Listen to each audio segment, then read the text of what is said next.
Fala galera, beleza? Estamos começando mais um vídeo aqui na Hora do Pitaco e no vídeo de hoje vamos falar como que foi ter a responsabilidade de cuidar de pessoas estranhas dentro da minha própria casa com apenas 2 meses morando na Irlanda. Depois de 1 mês e meio procurando acomodação na Irlanda, a gente ficou cansado de ficar caçando acomodação dali, acomodação daqui, pelas coisas precárias também que a gente achou. E se você não ouviu o que eu falei disso daí, clica aqui no card que tem vídeo falando da nossa chegada na Irlanda. E, sendo honesto, talvez um pouco ranzinza demais para conviver com essa molecada aí que não sabe que danoninho vem com tampa. Ou até mesmo, você pode falar que a gente tá velho demais para viver num ambiente sem regras, no rules. Mas, em meio a essa situação, nós batemos o martelo e falamos, vamos virar landlord. Um tiro totalmente no escuro. Você vai falar, Marco, você é louco? Sim, mas como já dizia Chorão, só os loucos sabem. E foi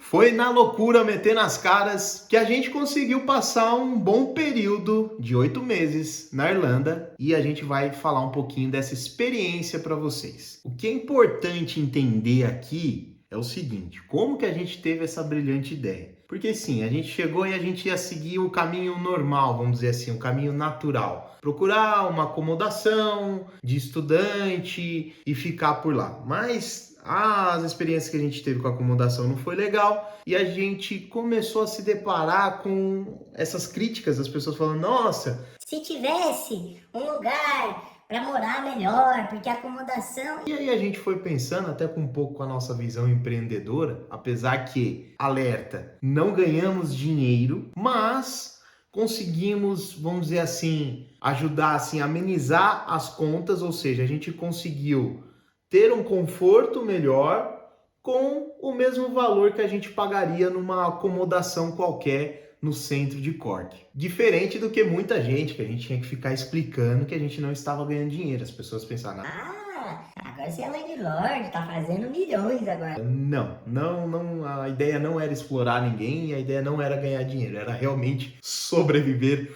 8 meses, mas com qualidade. Segunda coisa importantíssima, meus caros, talvez você vai estar vendo esse vídeo e vai falar assim, então é fácil alugar uma casa. Não, foi uma guerra achar uma casa. O ponto de virada foi que, assim como nós, que tínhamos várias reclamações nas acomodações estudantis, etc e tal, muita gente que estudava com a gente também tinha as mesmas reclamações. E com isso, a gente pensou, por que não, talvez sair do foco de procurar um quartinho só pra gente, só pra mim e pra Natasha, e pegar uma casa e talvez porque demanda tinha de gente, porque as pessoas reclamavam, porque as pessoas pediam. A gente jogou essa ideia na rodinha e a galera mais do que prontamente falou assim, sim, se você arrumar uma casa, nós vamos com vocês e nós rateamos o aluguel dessa casa. Porém,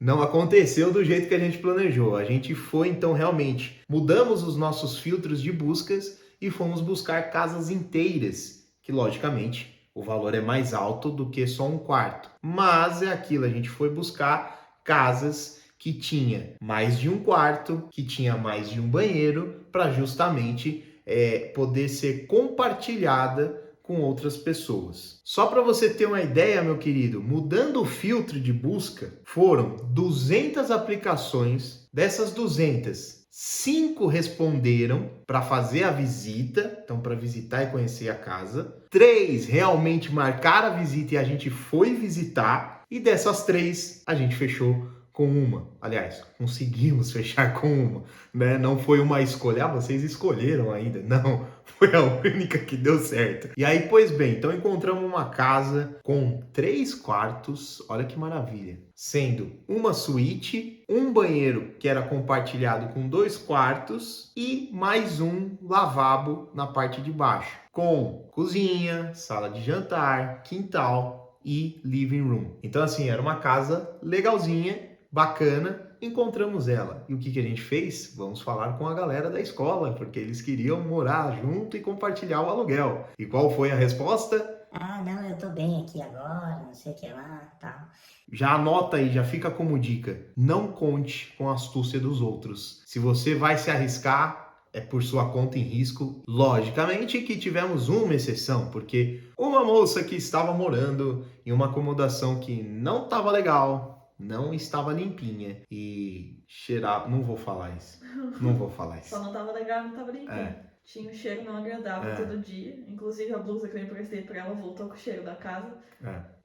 Realmente ela não estava numa situação boa e ela estava desesperada e ela se mudou com a gente. Então, o caso da nossa amiga, ela ficou aí os 6 meses praticamente, né? Junto com a gente, morando com a gente. Então, um quarto estava resolvido. O outro quarto, a gente não tinha noção do que ia fazer, porque ninguém que falou que ia morar com a gente entrou no barco. Tudo pulou fora antes da gente navegar e navegar.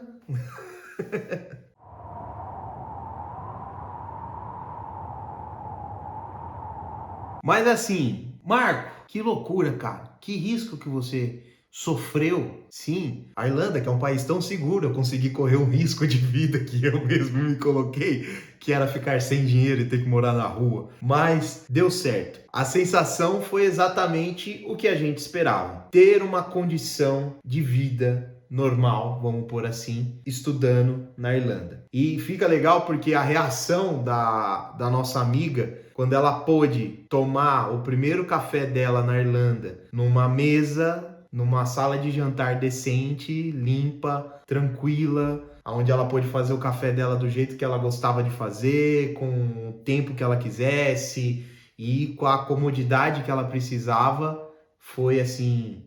A emoção foi emocionante, é isso que eu ia falar. Foi muito legal e a gente, a mesma coisa, porque a gente conseguiu criar um lar, vamos pôr assim, a gente teve um lar durante 6 meses. Lógico, com suas limitações, porque a gente estava compartilhando, então da mesma forma que a nossa amiga tinha a limitação da privacidade dela, lógico, dentro do quarto dela tudo bem, mas nas áreas comuns, você perde um pouco a sua privacidade dentro do seu quarto, Choptura. Não tem comparação com nenhum outro lugar comercial, vamos por assim, que comercialize habitação, não tem comparação. Bem, mas se caso você achar que tem condições, quer tentar arriscar, a gente vai dar algumas dicas, falar um pouco dessa experiência de administrar uma casa na Irlanda. Porque se você está vindo do Brasil aí, é um pouco diferente que as coisas funcionam dentro de uma casa irlandesa. Tem sistemas novos que no Brasil a gente não tem, como por exemplo o aquecimento da casa, sistema de gás, sistema de pagamento, tudo isso é diferente do que a gente está acostumado no Brasil. Então, senta que lá vem história. A primeira coisa importante a gente tinha o quarto, então, da nossa amiga alugado, que era um quarto de solteiro, estava alugado por 6 meses direto. O nosso quarto, que era uma suíte de casal, que era o nosso, então estava alugado pela gente. E sobrou um quarto de casal com o banheiro compartilhado. O que a gente fez? O que a gente decidiu? Pensamos em ir para o Facebook, pensamos em ir para os grupos de WhatsApp, mas a ideia logo caiu por terra porque a quantidade, primeiro, de golpe que tem nessas redes sociais. Sim, golpe para você que está alugando o quarto também. Por quê? Porque a pessoa ela pode entrar e ela pode não pagar, então você não tem garantias. E fica um cenário muito inseguro porque justamente, eu acho que essa é a palavra, garantia. Você não tem garantia da pessoa que está no Facebook, da pessoa que está... Ah, Marco, mas tem um monte de gente que faz... Beleza, não tem problema nenhum. Mas pra gente que tinha que pagar aquele aluguel da casa, porque se não conseguisse colocar pessoas em todos os quartos, a gente não ia conseguir pagar o aluguel da casa. E a gente precisava ter uma segurança e, por ser responsável pela casa, eu não poderia colocar qualquer pessoa dentro da casa, porque se a pessoa me quebra uma parede, se a pessoa me suja um carpete, se a pessoa faz qualquer dano na casa, quem paga sou eu. Então, com todo esse cenário de insegurança aí e tal, porque qualquer despesa, qualquer coisa que viesse ia vir em euro e a gente não estava bonado, a gente decidiu pôr no Airbnb. E foi a melhor decisão que a gente fez. Viramos hosters no Airbnb e deu super certo. Foram 6 meses que funcionou muito bem, teve procura sim, mas assim, tem um monte de coisinha, de configuração, de coisas que você tem que fazer no Airbnb para preparar a sua casa para receber pessoas no Airbnb e para você também conseguir se controlar e administrar isso. Se você ficou curioso de como que a gente fez para pôr a casa no Airbnb, como que a gente usou o Airbnb na Irlanda, escreve aqui nos comentários se você quer saber e a gente vai gerar um conteúdo exclusivo explicando como é que foi o cadastro da casa, como é que a gente fez a casa no Airbnb, tudo sobre ser um hoster no Airbnb. Então, vai aqui nos comentários e coloca se você quer saber mais sobre isso, que a gente gera um conteúdo especial para você que quer saber. A primeira atitude que a gente tomou como landlords foi dividir a casa inteira por cores e, logicamente, escrever as regras da casa. Por quê? Porque justamente a gente estava vindo de acomodações que a gente viu que não tinha regra nenhuma. E aonde não tem regra, é difícil ter um bom convívio também. Então, a gente, vulgo Natasha, escreveu 2 folhas de regras lá de casa, inclusive porque, logicamente, quem é irlandês e mora em Cork não vai alugar um Airbnb porque ele já mora lá. Então, muito provavelmente a gente iria receber pessoas que eram estrangeiras e a Irlanda tem algumas regras, como regras do lixo, que eu vou falar daqui a pouco. Banheiro tem interruptor diferente, jogar o lixinho dentro da privada, essas coisas. Então você precisa explicar para essas pessoas que às vezes era a primeira vez delas na Irlanda também. Então a gente fez essas regras para servir de instruções para essa galera que estava chegando na Irlanda, ou era a primeira vez na Irlanda, e também para organizar para as pessoas poderem conviver em sociedade dentro da nossa casa. A gente coloriu a casa inteira, né? Todos os móveis da cozinha, por exemplo, que era a área comum, a gente colocou cores relacionadas a cada quarto. Então tinha a cor rosa para o quarto de solteiro, tinha a cor azul, eu acho, né, para o quarto de casal. A nossa era a cor verde, eu sou palmeirense, a cor verde era nossa e a gente dividiu. Para quê? Para que cada um usasse a sua panela, o seu talher, o seu copo, os seus utensílios de forma geral. Então isso funcionou super bem e foi bacana. Uma coisa importante, você que está ouvindo eu falar aqui e às vezes já está em uma acomodação na Irlanda, ou já passou por acomodação em outros lugares do mundo, a geladeira também, a gente dividiu a geladeira inteira. Então cada prateleira da geladeira tinha uma cor. Por quê? Porque as pessoas não respeitam. Elas vão enfiando coisa dentro de armário, dentro de geladeira, como se só elas morassem naquele espaço e não fosse compartilhado. A consequência dessa organização e dessa setorização trouxe que o feedback foi positivo para ambos os lados. Para a gente, porque conseguiu ter a nossa casa organizada, e para os hospedados também. Para quem foi hospedado pelo Airbnb, a gente teve um feedback muito bom no Airbnb, uma pontuação muito boa no Airbnb, justamente por essa organização que a gente trouxe na casa, que a gente acabou virando super host por causa dessa pontuação alta que a gente teve no Airbnb. Próxima dica: calcula o valor das contas sempre a mais do que o dono da casa passa para você. Às vezes você vai falar assim, quanto que é, qual é o gasto mensal da casa? Aí ele vai falar assim, 300 euros. Pode jogar aí de 500 a 600 euros, tá? Porque ele vai jogar abaixo, logicamente, para não te assustar. O nosso dono da casa, ele na verdade ele nem quis falar valores. Ele falou, eu não vou falar porque eu não moro aqui e eu não sei quanto que a casa gasta. Ele falou, prefiro não falar nenhum valor para depois vocês não virem falar que eu falei que era 50 e foi 100 ou 200. Mesmo sem ele falar, o susto foi grande.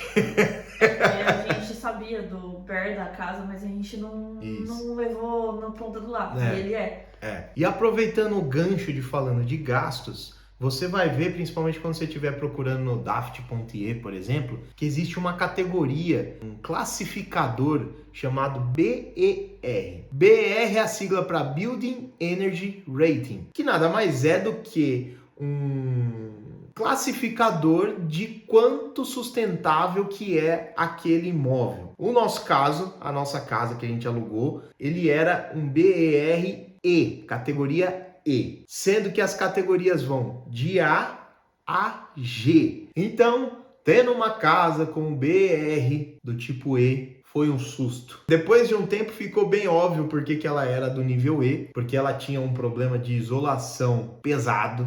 A temperatura da casa, ela se perdia muito rápido. Consequentemente, você vai gastar mais gás, que era o nosso caso, para aquecer a casa. Então, além disso, quando a gente chegou na casa, eu fui tentar ligar o aquecimento dela na primeira vez e o gás foi 30 euros, eu acho, de gás de uma vez só, assim, coisa de meia hora. Fala, Marco, que loucura, 30 euros em meia hora? Quer dizer, então, que você gastou milhões? Não, é porque o sistema de heating estava todo desregulado e aí você não tinha como... Era a primeira vez que eu estava tendo contato com esse sistema, porque, logicamente, no Brasil a gente não tem um sistema de aquecimento a gás, porque você não precisa. Então, era a primeira vez e eu fui ligar para testar e eu comi 30 euros testando. A Natasha ficou muito feliz, ela fez até um bolo para mim para comemorar. Mas assim, depois eu fui ver, aí eu fiz um curso por mim, né? Fui no YouTube, fiz um curso de uma empresa que dá curso de coisa, fiz no YouTube para entender como é que funcionava esse sistema, para entender como economizar e tal. E aí eu vi que tava tudo cagado. Então, o último tenant daquela casa provavelmente gastava um gás lascado ali. Então, assim, não se assuste, mas entenda que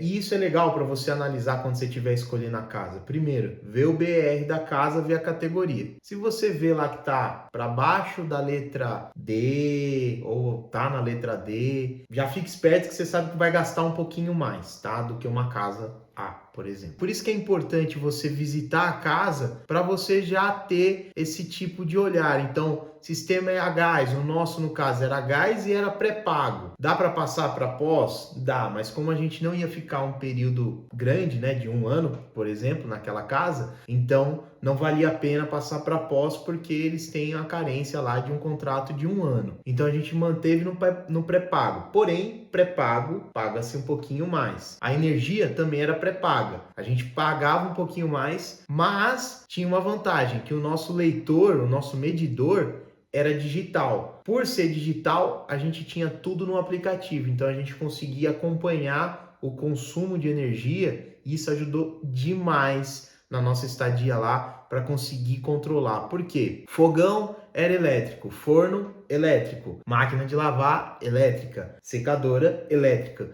Então acaba que você gasta demais a energia e se você não tiver um controle, a conta vem pesada. Em todas essas coisas é importante você olhar com carinho quando você estiver visitando a casa. Ah, vou dar para trás por causa disso? Não, porque tudo é uma forma de controle. Então você consegue ter, você só precisa ter a noção para você não tomar um susto. No nosso caso, como era a primeira vez alugando uma casa na Irlanda, a gente nunca administrou uma casa na Irlanda, vamos pôr assim, a gente não tinha noção do gasto. E aí a gente teve que ir aprendendo pouco a pouco. Então o primeiro mês a gente acabou gastando um pouco mais, o segundo mês já foi menos, os meses em diante a gente já conseguiu balancear e manter uma conta fixa, vamos pôr assim, um valor fixo de conta. E assim, só para a gente fechar essa questão das contas, o que a gente tinha na casa de conta? Primeiro, gás, internet fixa e energia elétrica. O legal é que tanto a internet quanto a energia elétrica eram com a mesma empresa, com a mesma companhia,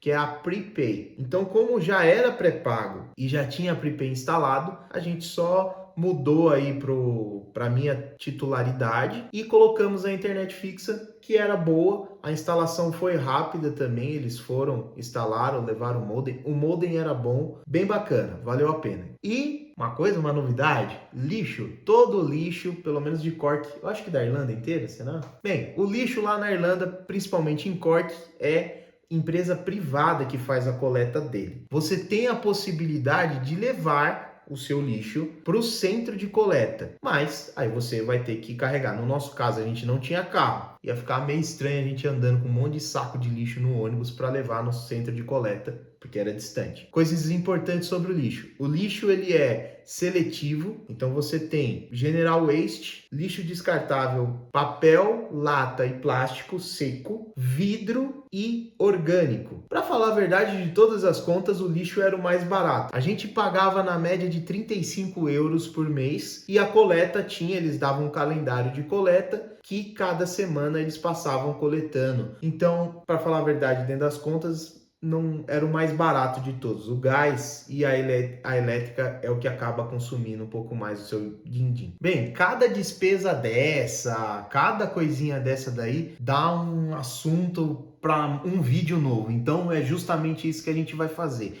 Eu não vou me aprofundar tanto em, por exemplo, como você configurar o seu gás, o seu heating, ou qual empresa de lixo que a gente trabalhou, qual o plano de internet compensa mais ou não, porque isso vai ficar de assunto para próximos vídeos e aí eu falo especificamente de cada setor desse aí de dentro da casa. O importante é trazer assim, tem contas que às vezes a gente ficando em acomodações não tem noção que existem essas contas porque a gente paga um valor fechado, mas quando você está administrando a casa, você tem que ter a ciência que você vai ter que administrar esses negocinhos ali, né? Essas coisinhas perdidas. Marco, você falou do gás, você falou da energia, você falou da internet, até do lixo você falou. E a bendita água. Nós somos brasileiros, tomamos muito banho, bebemos muita água. E aí, como é que faz? Eu tenho uma ótima notícia, excelente na verdade para vocês. Na Irlanda você não paga conta de água. Olha só, eles seguem a seguinte lógica: como na Irlanda é um país que é regada por rios e chove pra caramba, o governo decidiu que água não se paga na Irlanda. Então você pode ficar tranquilizado, pelo menos até o dia que eu estou fazendo esse vídeo, porque tem gente no Congresso que bate que existe muito desperdício e fica aqui esse vídeo também, tá? Não é porque você não vai pagar água que você vai esbanjar de gastar água na Irlanda. Apesar que a hora que você pegar aquela água geladinha da Irlanda, eu duvido muito que você vai ficar com a mão por muito tempo debaixo dela, mas a água é potável, então pode beber a água da cozinha, hein? Só da torneira da cozinha você pode beber a água da torneira da cozinha. Tem gente que não gosta, tem gente que gosta. Qualquer coisa você compra a famosa jarrinha com filtro, você compra ela que é boa. Ó, a produção me parou aqui para falar que tem as ressalvas, porque a acomodação que a gente ficou não dava para tomar água da cozinha. Realmente, porque a acomodação que a gente ficou era prédio. E aí não é água direto da rua. A água que chega na cozinha do prédio, ela vem da caixa d'água. Aí, meu querido, só Deus sabe o que tem dentro daquela caixa d'água. Agora, se você tá numa casa, todas as casas da Irlanda, a água da torneira da cozinha, ela é bebível, ela é potável, tá bom? Então, não paga água e você pode beber a água. Cai um pouquinho o cabelo? Cai um pouquinho o cabelo, mas você não tá pagando. Mas você não tá pagando. Isso que é importante, meu querido. Dinheiro no bolso e água no copo. Mas assim, pra gente fechar esse vídeo, a experiência de ser landlord, de administrar uma casa na Irlanda e de receber pessoas, nós recebemos pessoas praticamente do mundo, né? Do mundo, eu não posso falar só da Europa. A gente recebeu gente da Alemanha, Romênia, Uruguai, França, Brasil, Nova Zelândia, Irlanda, Londres, Espanha, Peru e Letônia. Vou pôr no mapa aqui onde fica a Letônia, porque eu precisei procurar da primeira vez. Teve cara cabeludo, teve gente que achou que a nossa casa era uma padaria, teve os romenos que não falavam um A em inglês e eu tinha que usar o tradutor para conseguir falar com eles em romeno. Até carta em romeno eu escrevi. Viu? Teve de tudo. Teve gente que era irlandês, foi lá para visitar a família no final do ano. De tudo que você imaginou passou naquela casa. Árabe, eu esqueci de falar do árabe. Teve árabe também, educadíssimo. O nosso vizinho viu que a nossa casa tava no Airbnb e ele alugou um quarto para a mãe dele poder ficar, porque ela não é da Irlanda, ele também não é da Irlanda. E ela veio para cá para passar o final de ano. Ele alugou o quarto com a gente também para poder deixar a mãe dele. A esposa dele ficou super feliz que a sogra não ia dormir em casa. E assim, experiências, porque cada um dessa nacionalidade aí, cada pessoa dessa nacionalidade a gente troca experiência, a gente conversa. Eu sou uma pessoa que falo pouquíssimo, dá pra ver pelo tamanho dos vídeos. E assim, é uma coisa que eu acho que dificilmente você vai conseguir fazer estando fora da Europa, porque a Europa proporciona essa segurança também. Tem uma galera aí que você consegue controlar, uma galera mais... Bem, eu sei que assim, a gente recebeu pessoas do mundo inteiro e a gente dormiu tranquilo todas as noites com pessoas de várias partes do mundo dentro da nossa casa. Logicamente que a gente deixa sempre a atenção. O Airbnb foi uma ferramenta que possibilitou a gente ter essa segurança também, porque dentro do Airbnb você tem pessoas registradas, certificadas, você tem a opção de aceitar ou não aceitar, então você meio que brifa, né? Você consegue ver se quem ela é, você meio que dá uma entrevistada na pessoa antes de você aprovar. Tem a segurança do pagamento, então com o Airbnb foi muito bacana e proporcionou essa experiência mais garantida, com mais segurança e proporcionou essa comodidade, mas mais do que isso, esse lar, proporcionou a gente ter um lar durante os nossos estudos na Irlanda. E é isso aí, galera, espero que vocês tenham gostado dessas dicas, troca de experiência desse vídeo, como ser um landlord na Irlanda. E se você gostou de verdade, não se esqueça de dar o joinha e se inscrever no nosso canal e, o mais importante, ativar a singolinha para todas as notificações, porque assim que sair um vídeo do forno fresquinho, toca aí no seu celular para você poder assistir ele antes dos outros, beleza? Então, um beijo do gordo e fui! Até a próxima. Tchau!